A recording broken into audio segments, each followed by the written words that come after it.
अभी सुना है कि बसपा सुप्रीमो मायावती ने आपके चुनाव लड़ने के लिए जमानत की जो राशि थी वो भी ऐसी जमा की थी। हाँ, उस समय इतनी व्यवस्था नहीं थी, लेकिन उसके साथ साथ नेताओं का प्रेम और स्नेह भी था। आप हमेशा समाजवादी पार्टी के मुखिया पर हमलावर रहते हैं। अभी आपने कुछ समय पहले बोला था कि उनको ट्विटर से बयानबाजी से फुर्सत नहीं। केवल बसपा से ही नहीं, जी कांग्रेस पार्टी जो देश की सबसे पुरानी पार्टी है, जो जी। 1885 में बनी हो, जी, उस पार्टी से लोगों का मोह भंग हो गया। ओबीसी वर्ग के बड़े नेता कहे जाते हैं आप, और ये भी कहा जा रहा है कि समाजवादी पार्टी के पीडीएफ फॉर्मूले की काट अगर कोई है तो नरेंद्र कश्यप। और कभी कांग्रेस पार्टी, अखिलेश यादव, समाजवादी पार्टी, कभी कोई पार्टी 100 साल तक भी मुकाबला नहीं हुई। कुल मिला के अधिवक्ता रहे तो भी समाज सेवा की, और जब राजनेता बने तो भी समाज सेवा। मोटो केवल क्लियर था, समाज सेवा करना है। राजनीति हमारे जीवन का ना हिस्सा थी, ना कोई शौक। हमने सुना आप जिद्दी बहुत हैं, जिद बहुत करते हैं। नहीं, मैं जिद्दी भी नहीं हूँ, लड़ाका भी नहीं हूँ। कांग्रेस पार्टी 55 साल सरकार में रहने के बाद भी नहीं कर पाई। उसे बिजली का तार समझती रही कि छू लेंगे तो भस्म हो जाएंगे। लेकिन प्रधानमंत्री नरेंद्र मोदी जी ने केवल छुआ ही नहीं जी, बल्कि संविधान संशोधित करके अनुच्छेद 370 और 35A को हटा के जनसंघ और भारतीय जनता पार्टी के जी। संकल्प को पूरा कर दिया। जो चला है राह अकेले सारा जग उस पर हंसा है। जो चला है राह अकेले सारा जग उस पर हंसा है, और इतिहास भी गवाह है, उसी ने इतिहास रचा है।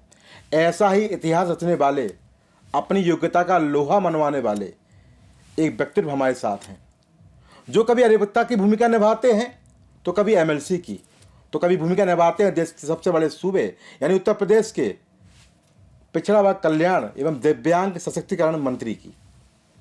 अब नाम भी जान लीजिए, नरेंद्र कश्यप जी, जो अपने आप में एक नाम ही नहीं भरोसा है, और जिस विभाग के मंत्री हैं उस विभाग को लगातार वो उत्थान पर लेते चले जा रहे हैं। लड़ाई लड़ते हैं, जिद है उनकी इस विभाग को उन्नति के पथ पर ले जाने की। नरेंद्र कश्यप जी, स्वागत है आपका श्री भारत पॉडकास्ट में। बहुत धन्यवाद। सामान्य जीवन बताया है, बिल्कुल सामान्य। जी, कैसे, क्या कहना चाहेंगे इस अपनी जीवन यात्रा को लेकर?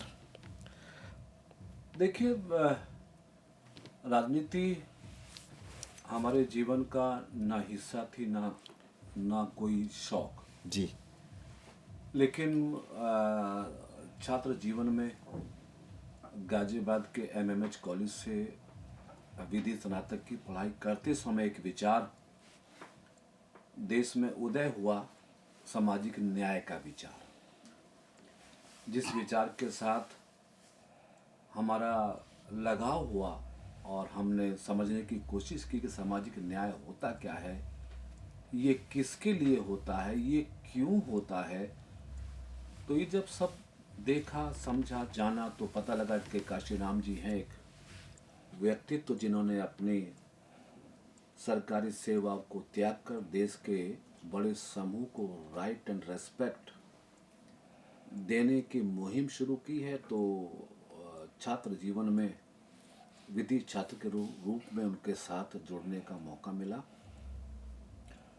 और हम ये नहीं सोचते थे कि संवैधानिक पदों पर जाना कैसे होता है, हो पाएगा कि नहीं हो पाएगा, सियासत में सफलताओं का चरम क्या है, उस चरम को हम कभी पा पाएंगे या नहीं। लेकिन एक विचार के साथ में जुड़कर एक कार्यकर्ता बनकर राजनीतिक क्षेत्र में पदार्पण हुआ, और धीरे धीरे गतिविधियां बढ़ती गईं, इरादा मजबूत होता गया, और उस दल में हमें उत्तर प्रदेश की विधान परिषद में अब से 28 साल पहले निर्वाचित होकर काम करने का मौका मिला। दूसरी बार फिर निर्वाचन हुआ, तीसरी बार मेंबर ऑफ पार्लियामेंट हुए, और 30 साल तक उस दल में काम किया, और अंदाजा हुआ, आभास हुआ कि भारत जैसे डेमोक्रेटिक कंट्री में यदि अच्छी सोच, अच्छे विचार, अच्छे संकल्प मंसूबे के साथ लगा जाए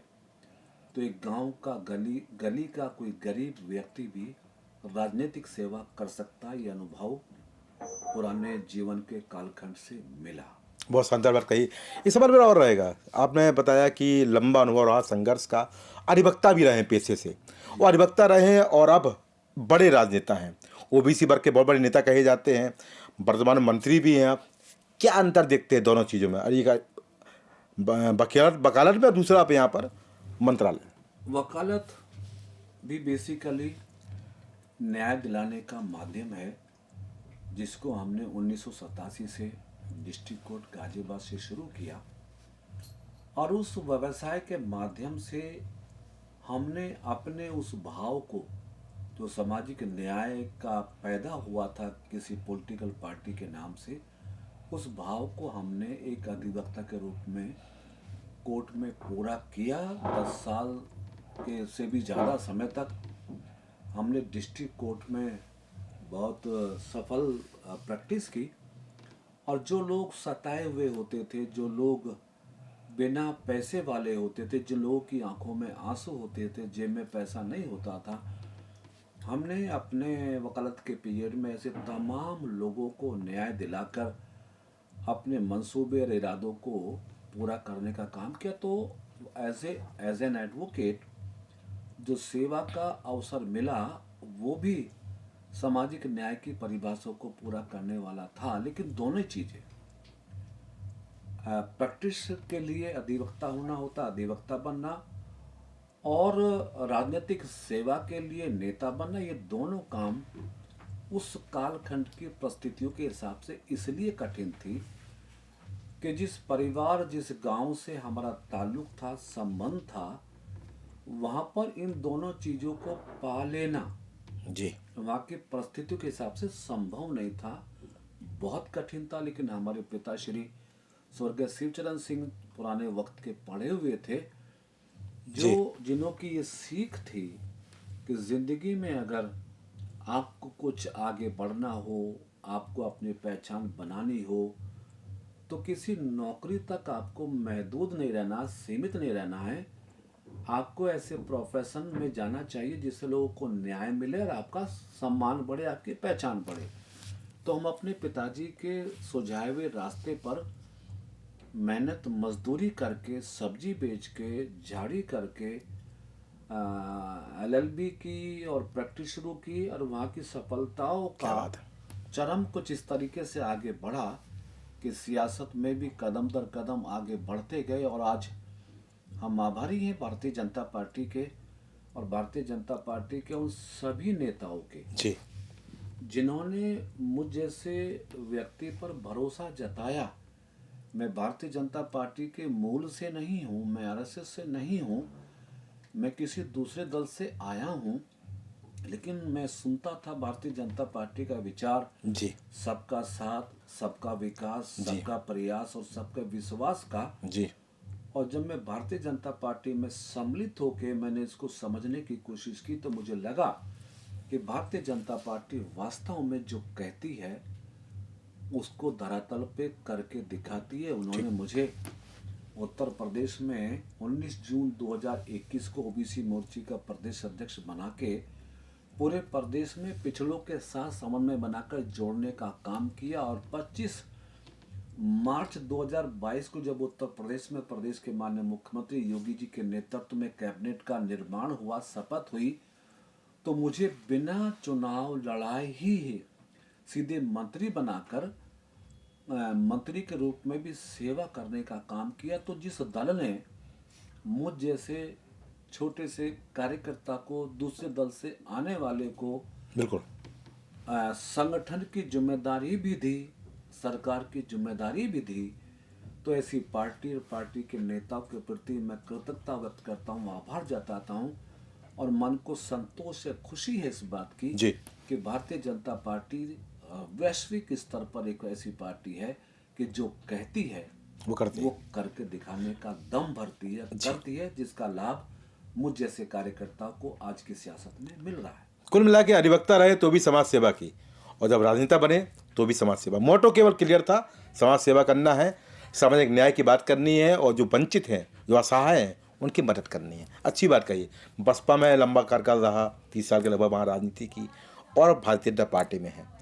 क्या अंतर देखते हैं, क्या लगता है, क्या अंतर है दोनों पार्टी, दोनों बड़ी पार्टियां हैं, और एक पार्टी में लंबे समय तक 3 दशक काम किया और एक पार्टी में अभी हाल में ही आए हैं, क्या मानते हैं, कितना देखिए, अंतर है? भारतीय जनता पार्टी और देश की तमाम पार्टियों में जी, बहुत बड़ा अंतर है, बहुत बड़ा अंतर है। जी बहुत बड़ा फर्क है। जी सबसे बड़ा अंतर है, बहुत सारे दल आइडियोलॉजी बनाते हैं, जी। एजेंडा बनाते हैं, संकल्प बनाते हैं, लेकिन सत्ता में आ जाने के बाद वो उसको भूल जाते हैं। भूल जाते हैं। चाहे कांग्रेस पार्टी हो, समाजवादी पार्टी हो, बहुजन समाज पार्टी हो, सीपीआई हो, सीपीएम हो, ममता जी, कोई भी हो, लालू जी, जितने भी देश में बड़े नेता हैं, उनकी पार्टी और पार्टी का उनका एजेंडा या जी। संकल्प जब कोई पढ़ेगा जी और उनकी सत्ता के कालखंड के कामों पर विश्लेषण करेगा तो लगेगा पता कि उन्होंने कहा कुछ और था, और किया कुछ और है। यही अंतर लेकिन है। भारतीय जनता पार्टी ने अपने लोक संकल्प पत्र में जो चीजें भी मेंशन की, जिन चीजों को भी जोड़ा, कठिन परिस्थितियों में, विकराल परिस्थितियों में भी उन्होंने अपने उस आइडियोलॉजी से मुंह नहीं मोड़ा, पीछे नहीं हटे। कोई सोच नहीं सकता था हिंदुस्तान में कि अनुच्छेद 370 या 35 कभी संविधान से हट हट पाएगा, पाएगा। कभी जम्मू कश्मीर को स्वायत्तता मिल पाएगी। मैं भी नहीं सोचता था। मैं तो मेंबर पार्लियामेंट बहुत जी। बोला हूँ। जी जम्मू कश्मीर के इशू पर मेरी बहुत सारी डिबेट हैं, बहुत जी। सारी स्पीचेस हैं, जी लेकिन जिस जिस काम को कांग्रेस पार्टी 55 साल सरकार में रहने के बाद भी नहीं कर पाई। उसे बिजली का तार समझती रही कि छू लेंगे तो भस्म हो जाएंगे, लेकिन प्रधानमंत्री नरेंद्र मोदी जी ने केवल छुआई नहीं, जी बल्कि संविधान संशोधित करके अनुच्छेद 370 और 35A को हटा के जनसंघ और भारतीय जनता पार्टी के जी। संकल्प को पूरा कर दिया। क्या बात भगवान श्री राम के मंदिर का निर्माण है। जी जनसंघ और भारतीय जनता पार्टी के मुख्य मुद्दों का में से एक था। जी और देश के प्रधानमंत्री नरेंद्र मोदी जी ने 22 जनवरी 2022 को जी उनके कर कमलों से भगवान श्री राम के मंदिर का शिलान्यास पूर्ण हो गया। जी उस पर भी भारतीय जनता पार्टी ने सफलता हासिल की है। और भारतीय जनता पार्टी के प्रधानमंत्री नरेंद्र मोदी जी ऐसे सियासी पार्टी और ऐसे सियासी नेता हैं कि जिन्होंने राजनीतिक रूप में जनता का विश्वास तो प्राप्त किया ही है, बिल्कुल। उससे बड़ी बात यह हुई है कि एक राजनीतिक पार्टी की क्रेडिबिलिटी वर्ल्ड लेवल पर एक बेहतर साबित हुई है, केवल इस नाते से कि प्रधानमंत्री जी जो कहते हैं वो करते हैं, भारतीय जनता पार्टी जी अपने संकल्प पत्र में जो लेती है वो करती है। ठीक।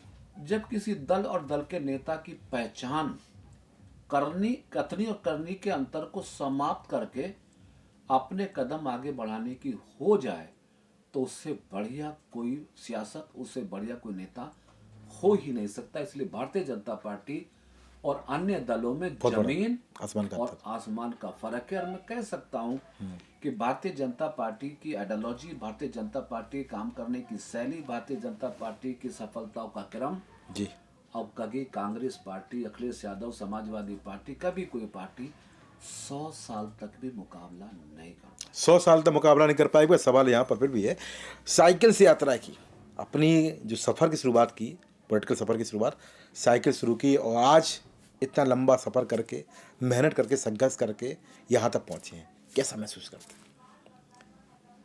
निश्चित आज बहुत सुखद स्थिति है हमारे जीवन में, क्योंकि हाई स्कूल तक की एजुकेशन हासिल करने के लिए प्रतिदिन 7 किलोमीटर पैदल आना जाना पड़ता था। इंटरमीडिएट और ग्रेजुएशन की एजुकेशन के लिए प्रतिदिन 14 किलोमीटर आना जाना पड़ता था साइकिल से।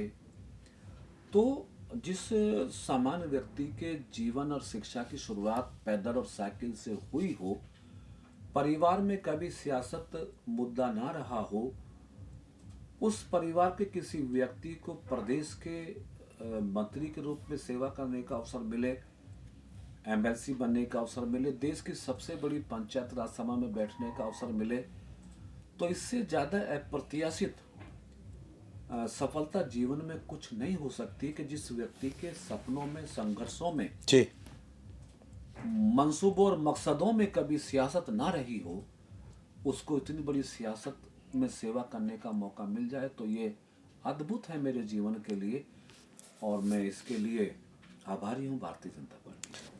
कभी सुना है कि बसपा सुप्रीमो मायावती ने आपके चुनाव लड़ने के लिए जमानत की जो राशि थी वो भी ऐसी जमा की थी, क्या वाक्य रहा वो? हाँ, हुआ ऐसा भी हमारे ज़िंदगी में दौर आया सियासत में कि एमएलसी जब 1998 में प्रथम बार हमारे नाम की घोषणा की गई तो नॉमिनेशन की राशि को भी उस दल की तरफ से उसको भरा गया था, ये बात सत्य। व्यवस्था नहीं थी कुल मिला के आपके पास?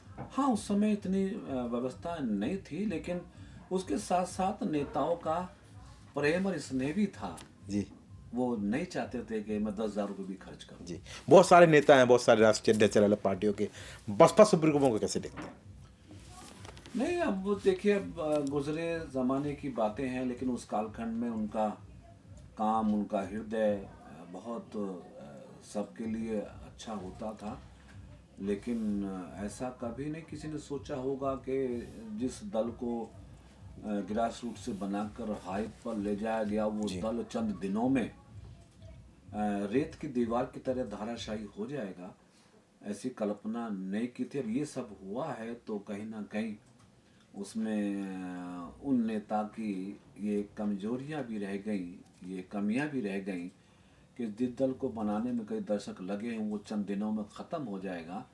तो एक अफसोस भी है इस बात का कि जिस दल से हमने शुरुआत की, बिल्कुल बिल्कुल, अपने आंखों से, अपने हाथों से, उस दल को आज हम अंतिम पड़ाव पर देख रहे हैं। लोगों की प्रतिक्रिया होती है कि बसपा के पतन के कारण ये है कि जो बड़े बड़े मुद्दे होते हैं उस पर बसपा सुप्रीमो की खामोशी, आंदोलन जमीन पर होता नहीं है, एक चर्चा होती नहीं, शायद इसीलिए लोगों का बसपा से मोह भंग हो गया। केवल बसपा से ही नहीं जी कांग्रेस पार्टी जो देश की सबसे पुरानी पार्टी है, जो 1885 में बनी हो, जी उस पार्टी से लोगों का मोह भंग हो गया। जी समाजवादी पार्टी जिसके नेता, जिसके लीडर आदरणीय मुलायम सिंह यादव जी जी केंद्र की, प्रदेश की सरकारों में बड़े पदों पे रहे, बड़ी सत्ता का संचालन किया हो, जी उनका अस्तित्व खतरे में है। लालू यादव जी का नाम छोटा नहीं है, बहुत बड़ा नाम है। ये पार्टी हाशिए पे आ गई है। कारण एक ही है कि उन्होंने अपने विचार के साथ अपने आप को खड़ा नहीं रखा। उन्होंने वक्त की नज़ाकत को समझ के सियासत के स्वरूप को बदला नहीं। उन्होंने डेमोक्रेसी को दल और दलीय व्यवस्थाओं में शामिल नहीं किया।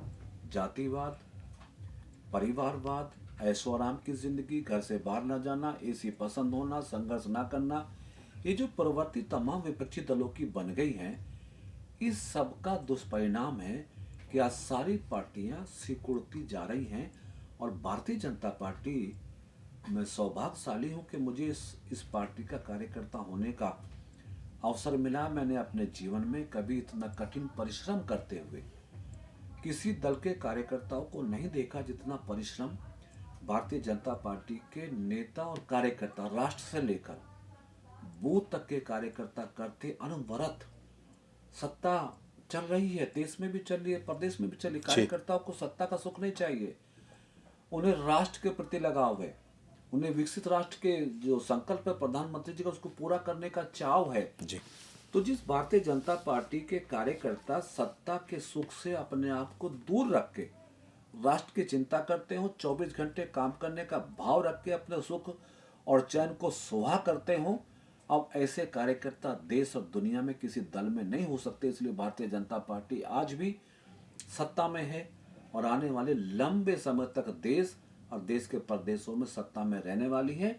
विपक्षी दल अभी तक भी कुछ नहीं समझ पाए, भारतीय जनता पार्टी से कुछ नहीं सीख पाए, तो आने वाले लंबे अरसों तक देश की सत्ता से भारतीय जनता पार्टी को कोई हटा नहीं पाएगा। बड़ी दूरदर्शी बात आपने यहाँ पर कही है। ओबीसी वर्ग के बड़े नेता कहे जाते हैं आप, और ये भी कहा जा रहा है कि समाजवादी पार्टी के पीडीए फॉर्मूले की काट अगर कोई है तो नरेंद्र कश्यप।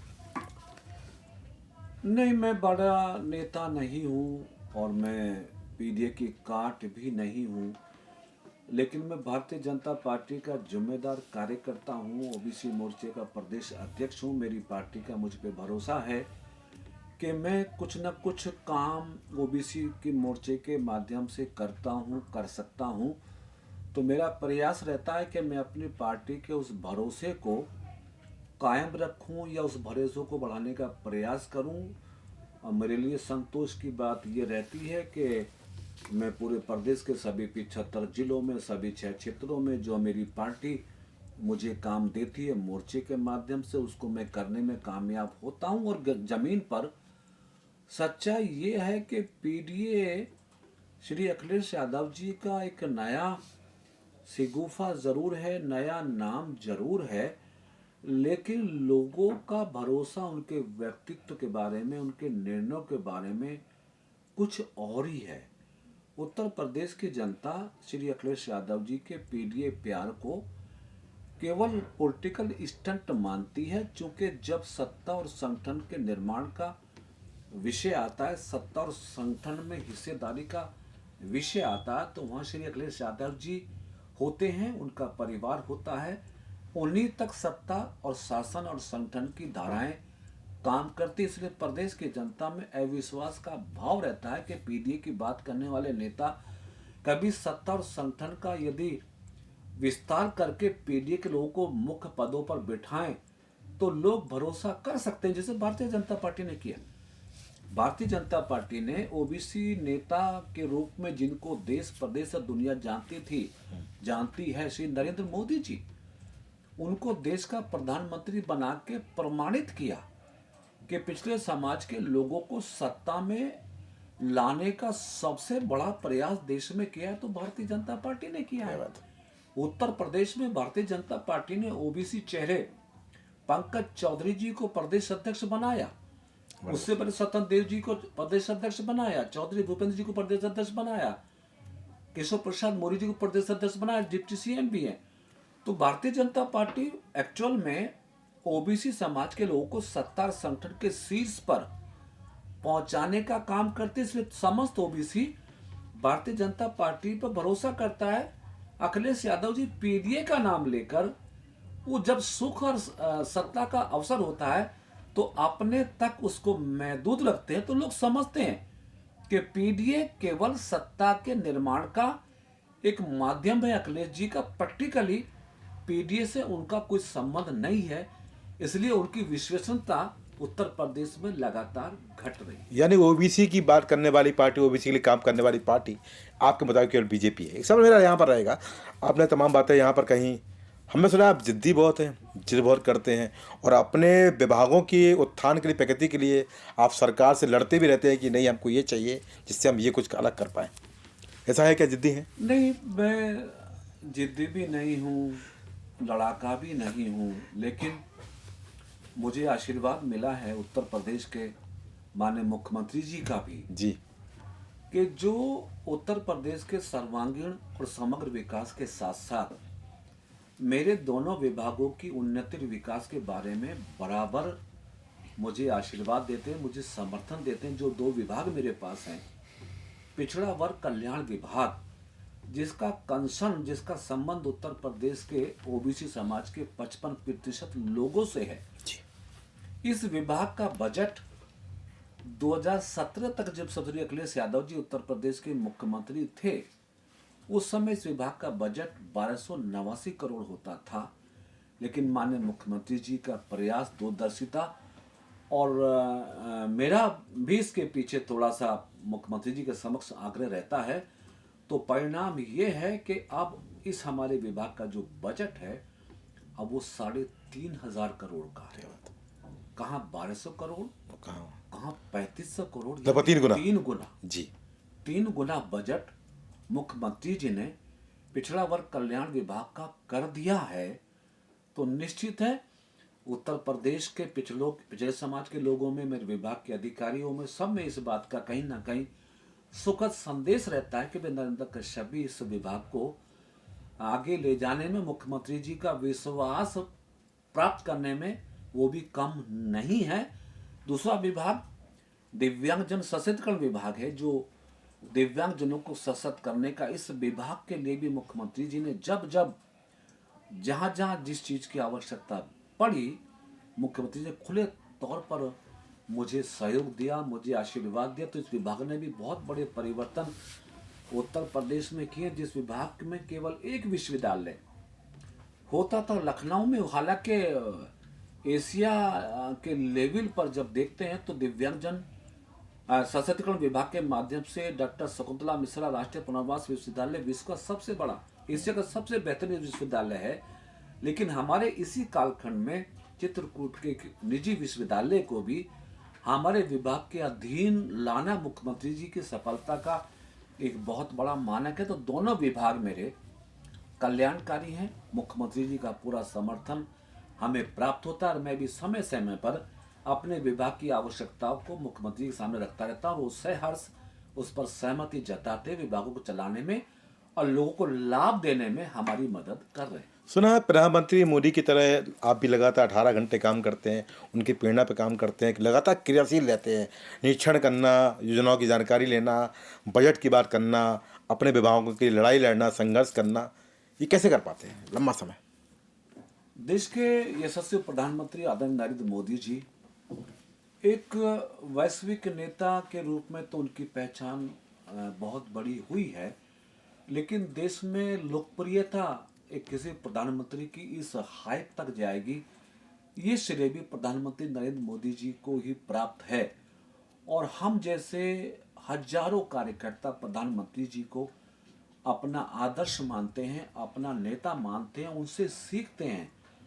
और हमें इस बात की प्रसन्नता है कि देश के शायद पहले प्रधानमंत्री होंगे जिन्होंने उत्तर प्रदेश की कैबिनेट की बैठक लेके हर मंत्री के काम के बारे में, स्वभाव और स्वास्थ्य के बारे में जानकारी हासिल भी की और अपने अपने विभागों को कैसे संचालित करना है, कैसे काम करना, उसके लिए आवश्यक निर्देश भी दिए। प्रधानमंत्री जी जितना काम करते हैं, जितने घंटे काम करते हैं, जिस मन से काम करते हैं, उनका मुकाबला तो हम जैसे कार्यकर्ता शायद कभी ना कर पाए। वो तो अद्वितीय शक्ति हैं, लेकिन उनको प्रेरणा मानकर हम भी कोशिश करते हैं। हमारे मुख्यमंत्री जी भी हमारे उत्तर प्रदेश के 24/7 प्रधानमंत्री से प्रेरित होकर उनके काम करने की क्षमता भी अद्भुत है। प्रधानमंत्री जी, मुख्यमंत्री जी की जो कार्यशैली है, कार्य क्षमता है, उसका मुकाबला शायद दुनिया में कोई ना कर पाए। लेकिन हम भी कोशिश कर रहे हैं कि अपने प्रधानमंत्री, अपने मुख्यमंत्री जी के कदमों को के साथ कदम से कदम ताल मिलाकर हम भी अच्छा करने का प्रयास कर रहे हैं। और इस प्रयासों का लाभ ये होता है कि हम जैसे कार्यकर्ता प्रेरित होकर अपने विभाग, अपने संगठन को आगे बढ़ाने में कामयाब हो रहे हैं। सपा प्रमुख अखिलेश यादव बोलते हैं कि जो उपलब्धि आपको 2024 में मिली थी पीडीए के कारण, वही उपलब्धि 27 में मिलने जा रही, क्या मानते हैं? वो जो 24 का जनादेश आया था, तीसरी सबसे बड़ी पार्टी बनी सीटों के लिहाज से, समाजवादी पार्टी, संभव है? 2024 में समाजवादी पार्टी और उनके इंडी गठबंधन को उत्तर प्रदेश में अभूतपूर्व सफलता मिली, इसमें कोई दो राय नहीं है। हालांकि उस सफलता के पीछे उनका षड्यंत्र था, शिगुफा था, साजिशें थी। संविधान बदल देंगे, आरक्षण खत्म कर देंगे, कुछ ऐसे दुष्प्रचार प्रदेश और देश में किए गए जिसका कोई संबंध भारतीय जनता पार्टी और एनडीए की सरकार से नहीं था। कुछ लोग उनके झांसे में आ गए और उनको सफलता मिल गई। वो सफलता स्थायी नहीं थी, वो सफलता तथ्यों पर आधारित नहीं थी, जिसके परिणाम बाद में बदले। उत्तर प्रदेश की 10 सीटों पर उपचुनाव हुआ, 8 सीटों पर भारतीय जनता पार्टी एनडीए ने सफलता हासिल की। उत्तर प्रदेश में निकाय चुनाव संपन्न हुए, उत्तर प्रदेश के सभी 17 महानगरों में भारतीय जनता पार्टी के महापौर बने। उत्तर प्रदेश से लगे हुए बिहार में रिसेंटली 2024 में असेंबली का चुनाव हुआ, जिसमें 27 सभाएं अखिलेश यादव जी ने भी की, तमाम इंडी गठबंधन के लोगों ने की, पीडीए का प्रचार किया। लेकिन परिणाम क्या निकला? परिणाम तो धरातल पे आ गए ना। भारतीय जनता पार्टी एनडीए 2/3 बहुमत से बिहार में सरकार बनाने में कामयाब हो गई, जी तो अखिलेश यादव जी का या इंडी गठबंधन का जो तरह के सुगूफा था, वो काट की हांडी एक बार चढ़ती है, बार बार नहीं चढ़ती है। उत्तर प्रदेश की जनता अलर्ट हो गई है, दलित पिछड़े लोग अलर्ट हो गए हैं कि हमें किसी भी कीमत पे इंडी गठबंधन या अखिलेश के झांसे में हम नहीं आएंगे। उत्तर प्रदेश को 8.5 सालों में प्रदेश के मुख्यमंत्री आदरणीय योगी जी ने जिस प्रकार से कानून व्यवस्था, अपराध नियंत्रण, विकास के नए मानकों को प्राप्त किया है, उसकी गूंज उत्तर प्रदेश की 25 करोड़ जनता के कानों में गूंजती है। इसलिए 2027 में वही गूंज फिर से एनडीए को उत्तर प्रदेश में सत्ता में लाने में काम करेगी। बचपन अभाव में गुजरा, सामान्य जीवन जिया, बड़ा संघर्ष किया, साइकिल भी चलाई, आपने सब्जियां भी बेची। कोई ऐसा शौक रहा हो जो अब तक पूरा ना हो पाया हो और सोचते हो कि हाँ अब इसको शौक को पूरा करना है? नहीं, कोई शौक था ही नहीं अच्छा जिसे पूरा करने की तमन्ना हो, जी बल्कि जो नहीं था वो सब हो गया। सब एक सामान्य परिवार का व्यक्ति अधिवक्ता बन सके वो साबित हो गया। एक सामान्य परिवार का व्यक्ति जिसके कभी सपने और संकल्पों में सांसद, विधायक, मंत्री बनना ना रहा हो, वो हो गया। एक सामान्य परिवार का व्यक्ति आज अपने परिवार के साथ एक आनंद का जीवन समाज के लोगों के साथ गुजार रहा, वो सब हो गया। तो इससे बड़ा कोई संकल्प, सपना नहीं था। हाँ, ये जरूर है, जिस समूह, समाज, परिवार में व्यक्ति पैदा होता है, मेरा भाव है, मेरा मत है कि केवल मैं खुशहाल रहूं, मैं खुश रहूं, ये मेरी जिंदगी का आखिरी मकसद नहीं है। जी एक संकल्प है, एक सपना है, एक सोच है, एक काम है जो अभी जिस पर अभी आगे चलना होगा। जिस समूह समाज से मेरा संबंध है, कश्यप हैं, कहार हैं, माझी हैं, मझवार हैं, केवट हैं, मल्ला हैं, अभी ये ऐसा समाज है देश में, प्रदेश में, जिसकी आबादी अच्छी खासी आबादी है, लेकिन आर्थिक संपन्नता, राजनीतिक संपन्नता, सामाजिक संपन्नता में अभी इनको अग्रणीय स्थान प्राप्त नहीं हुआ है। हालांकि मैं भारतीय जनता पार्टी के बड़े दल के साथ जुड़कर अपनी सेवाओं को जी देने का प्रयास कर रहा हूं, लेकिन मन की इच्छा है कि जिस समाज समूह में मैं पैदा हुआ हूं, उस समाज समूह की पहचान भी वैसे ही अच्छी बने जैसे मेरी पहचान बनी है, तो मेरे जीवन का और भी आनंद और भी संकल्प पूरा हो। कुल मिला के ये आपका सपना भी है। हर इंसान का एक प्रेरणा स्रोत होता है। नैन कश्यप जी का प्रेरणा स्रोत कौन है? मेरे प्रेरणा के सबसे बड़ा स्रोत मेरे पिता, स्वर्गीय श्री शिवचरण सिंह, जिन्होंने मुझे जीवन दिया, जिन्होंने मुझे शिक्षा दी, जिन्होंने मुझे जीने का सलीका दिया, जिन्होंने मुझे आगे बढ़ने का सलीका दिया।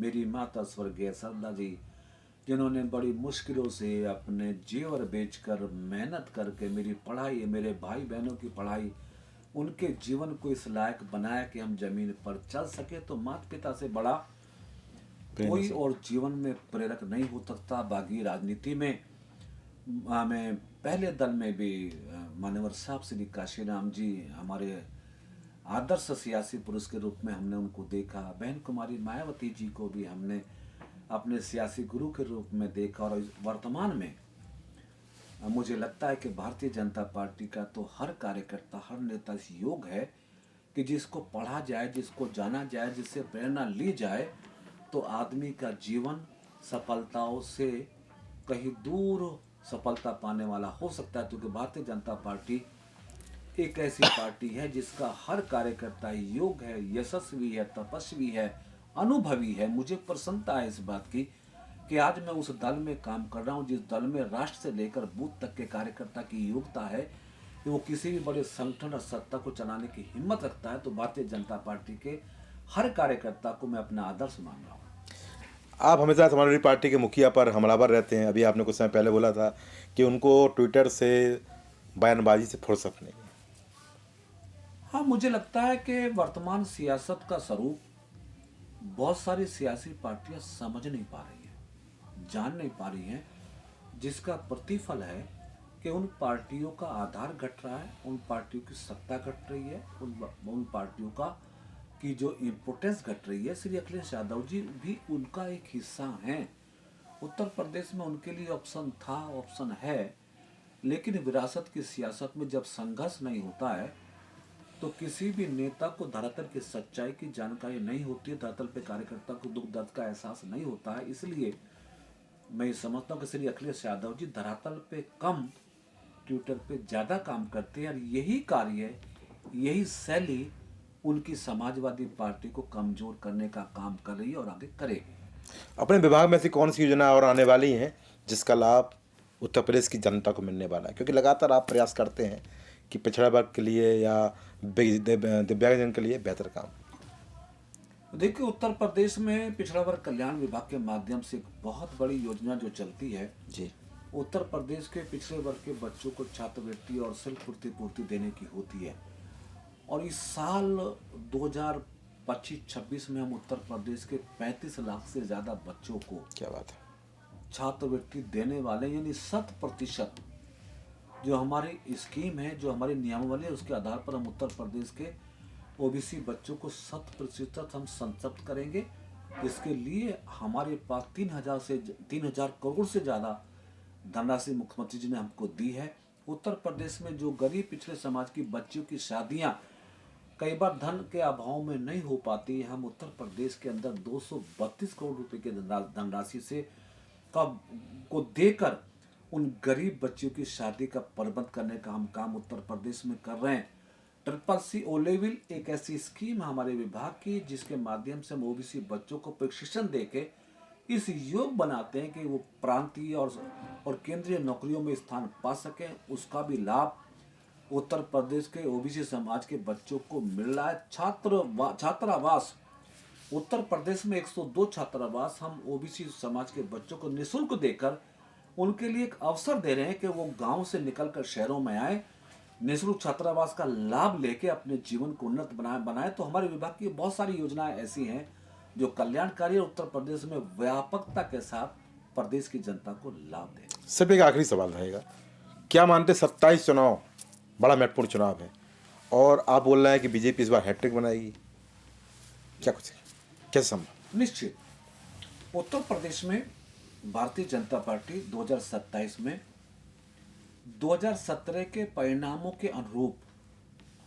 परिणाम पाकर हैट्रिक बनाएगी, यानी 2022 के चुनाव से ज्यादा बड़ा सुखद परिणाम होगा 2027 में। और वो केवल बातों के आधार पे नहीं होगा, बल्कि उत्तर प्रदेश में डबल इंजन के द्वारा जो डबल इंजन की सरकार के द्वारा जो काम हुए, जो विकास हुआ है, जो रोजगार का मॉडल बना है, जो विकास का मॉडल बना है, इंडस्ट्री डेवलपमेंट हुआ, निवेश हुआ है, किसान को खुशहाली हुई है, मजदूर को काम मिला है, यानी 25 करोड़ जनता को उत्तर प्रदेश में डबल इंजन की सरकार ने वो सब करने की देने की कोशिश की जो उनकी अपेक्षाएं थी, जो उनकी जरूरत थी।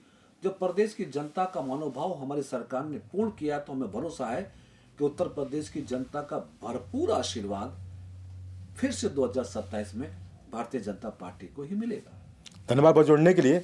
तो ये थे हमारे साथ ओबीसी वर्ग के सबसे बड़े नेता अखिलेश यादव के पीडीएफ फॉर्मूले की काट उत्तर प्रदेश सरकार के पिछड़ा वर्ग कल्याण एवं दिव्यांगजन सशक्तिकरण मंत्री नरेंद्र कश्यप जी। इनका कहना है कि जो काम बीजेपी सरकार ने किया है, जो डबल इंजन सरकार ने किया है, उसी का यहाँ पर लाभ मिलेगा और 22 से ज़्यादा इस बार 27 में बीजेपी एक ऐसी सीटें लेकर आएगी जो अपने आप में एक रिकॉर्ड होगी। समय क्या होगा, समय वो बताएगा, भविष्य घर में नहीं था। पर एक बात तो स्पष्ट है कि नरेंद्र कश्यप जी जिस तरह से काम कर रहे हैं, निश्चित रूप से पिछड़ा वर्ग कल्याण और दिव्यांगजनों के लिए जो उनकी भूमिका रही है बड़ी महत्वपूर्ण रही है और लगातार उन्हीं विभागों के लिए, उन्हीं लोगों के लिए लड़ाई लड़ रहे हैं। और सपना भी बहुत शानदार कि समाज के हर वर्ग को यहाँ मौका मिले और पिछड़ा वर्ग को यहाँ पर हिस्सेदारी मिले, आगे बढ़ें और उनके जैसे बने जो अब तक बनते आए हैं। जमीनी नेता, शानदार व्यक्तित्व और सबसे महत्वपूर्ण बात, लड़ाई लड़ने वाले नरेंद्र कश्यप। तो अभी ये पॉडकास्ट में इतना ही। देखते रहिए सीरीज भारत। नमस्कार।